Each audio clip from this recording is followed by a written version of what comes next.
యశస్వి జైస్వాల్ గురించి ఇంతకు ముందు మ్యాచెస్ విన్ అయ్యాక చెప్పమంటే తన గురించి నేను ఇప్పుడే ఎక్కువ మాట్లాడాలని అనుకోవట్లేదు అన్న రోహిత్ సిరీస్ ముగిశాక మాత్రం జైస్వాల్ గురించి చాలా మాట్లాడాడు.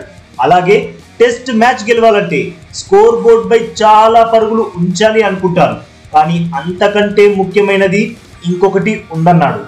కుల్దీప్ యాదవ్ గురించి కూడా చాలా చెప్పాడు. ఈ సిరీస్ విజయం వారిదే అన్నాడు. ఇలా పోస్ట్ మ్యాచ్ ఇంటర్వ్యూలో చాలా మాట్లాడాడు రోహిత్.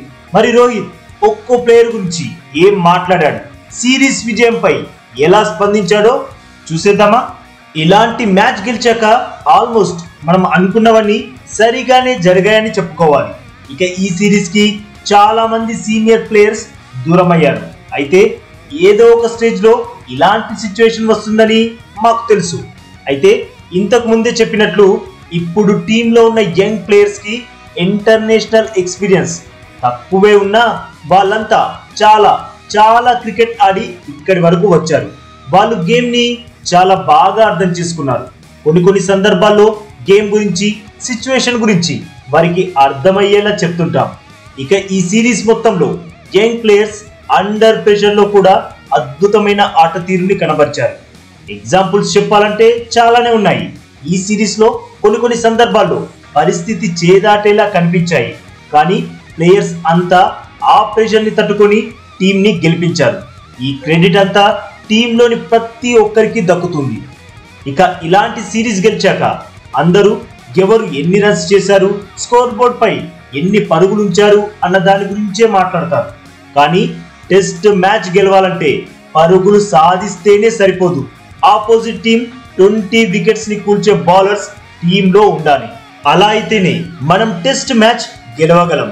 ఫస్ట్ టెస్ట్ హైదరాబాద్ లో కూడా గెలుపు జస్ట్ మిస్ అయింది, కానీ తర్వాతి 4 మ్యాచ్లలో ప్రతి బౌలర్ రెస్పాన్స్ అయిన విధానం, రెస్పాన్సిబిలిటీస్ తీసుకున్న విధానం చూడడానికి చాలా ఆనందంగా అనిపించింది. ప్రతి బౌలర్ మ్యాచ్ పై తమ ఇంపాక్ట్ క్రియేట్ చేయాలని చూశారు. ఇక కుల్దీప్ యాదవ్ చాలా పొటెన్షియల్ ఉన్న బౌలర్. తనదైన రోజు మ్యాచ్ ని మలుపు తిప్పేస్తాడు, మ్యాచ్ విన్నర్ గా మారుతాడు. ఈ మ్యాచ్ లో చూసుకున్న ఫస్ట్ ఇన్నింగ్ లో మంచి భాగస్వామ్యాన్ని నెలకొల్పి ఇబ్బంది పెడుతున్న ఇంగ్లాండ్ బ్యాటర్స్ ని తన స్పిన్ మాయాజాలంతో వేగంగా వికెట్స్ ని కూల్చేశాడు. తన సత్తాని అందరూ ఒప్పుకోవాల్సిందే. యాక్చువల్ గా తన ప్రదర్శనతో మేమంతా చాలా హ్యాపీగా ఉన్నాం. అయితే ఆ మధ్య జరిగిన ఇంజరీ తర్వాత కోలుకొని కంబ్యాక్ లో మరింత అద్భుతంగా బౌలింగ్ వేస్తున్నాడు. బౌలింగ్ మాత్రమే కాదు, బ్యాటింగ్ ని కూడా సీరియస్ గా తీసుకుంటున్నాడు. ఇక యశస్వి జైస్వాల్ గురించి ఇంతకు ముందు అడిగినా ఎక్కువ మాట్లాడను అని చెప్పాను, బట్ ఈరోజు తన గురించి మాట్లాడతాను. జైస్వాల్ తను భవిష్యత్తులో చాలా క్రికెట్ ఆడతాడు, ఇంకా చాలా దూరం కూడా వెళ్ళాలి. తనకి స్టార్ట్ అయితే ఎక్సలెంట్ గా లభించింది. పర్సనల్ గా తను ఈ పొజిషన్ లో ఉన్నందుకు చాలా సంతోషంగా ఉంది. మీరు సిరీస్ మొత్తం చూసుకుంటే బౌలర్స్ ని జైస్వాల్ డామినేట్ చేసిన విధానం అయితే నెక్స్ట్ లెవెల్. ఇలాంటి బ్యాటర్ ని మేమెప్పుడు ప్రోత్సహించడానికి సిద్ధంగా ఉంటాం. అలాంటి బ్యాటర్, అలాంటి షాట్స్ ఆడే ప్లేయర్, బౌలర్స్ ని ఒత్తిడిలోకి నెట్టే ఆటగాడికి ఎప్పుడు ఎంకరేజ్మెంట్ ఉంటుంది. అయితే తనకి భవిష్యత్తులో చాలా సవాళ్లు ఎదురవుతాయి, కానీ వాటన్నింటినీ ఎదుర్కొని నిలబడే సత్తా ఉన్న ప్లేయర్ జైస్వాల్. ఈ స్థాయికి రావడానికి చాలా కష్టపడ్డాడు, కాబట్టి ఎలాంటి పరిస్థితుల్లో ఎలా ఆడాలో అన్నది తనకి బాగా తెలుసు.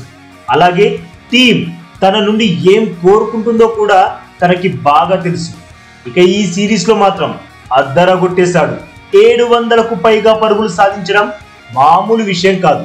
టీం కోసం ఇలానే ఆడుతుండాలని కోరుకుంటున్నా అని అన్నాడు హెడ్ మ్యాన్ రోహిత్ శర్మ.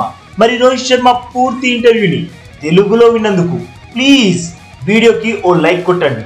అలాగే మన ఛానల్ని సబ్స్క్రైబ్ చేసుకోవచ్చుగా ఫ్రెండ్స్.